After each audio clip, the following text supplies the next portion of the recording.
তৃণমূলের ডাকাবুকো নেতা রাজনৈতিকভাবে যথেষ্টই পাওয়ারফুল, তাই তৃণমূলের গড় দক্ষিণ 24 পরগনায় তাদের হাতছাড়া হওয়া একমাত্র আসন ভাঙড় পুনরুদ্ধার করতে দল ভরসা করেছে শওকত মোল্লার উপর।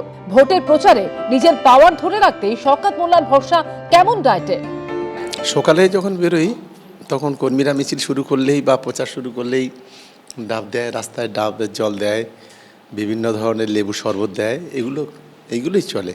সকালে কিছু খাই না, সকালে ওই একটু ডাবের জল এক কাপ চা খেয়ে বেরিয়ে পড়ি, আবার এই দুপুরে 12টা একটা কখন খাওয়া হয় কখন হয় না, আবার রাত 12টা একটায় ফিরি।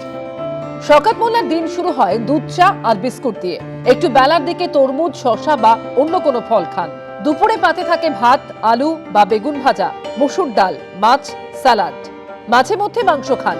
তার পছন্দ চিকেন নয়, মাটন। রাতেও ভাত খেতেই পছন্দ করেন শওকত, সঙ্গে থাকে সবজি, মাছ। ডাল আছে, বেগুন ভাজা আছে, আলু ভাজা আছে, মাছ আছে, মাংস আছে। তো মাংসটা আমি খুবই পছন্দ করি না, মাংস খুব একটা খাই না। এখানে এই সবজি দিয়ে এটাই সবজি মাছ ভাত এটাই আমার প্রিয়। ইলিশ মাছ তো সবচাইতে ফেভারিট, ইলিশ মাছটাই তো খুব ভালো লাগে। আর যত সল্টেড মাছ আছে মানে নোনা মাছ যেগুলো আর কি, সেইগুলো খুব ভালো লাগে। পুষ্টিবিদরা বলছেন ভাতে থাকে প্রচুর পরিমাণ কার্বোহাইড্রেট, থাকে প্রোটিন, ভিটামিন ও খনিজ। ডালে থাকে আয়রন, প্রোটিন, ফাইবার, খনিজ এবং কার্বোহাইড্রেটের মতো পুষ্টি উপাদান।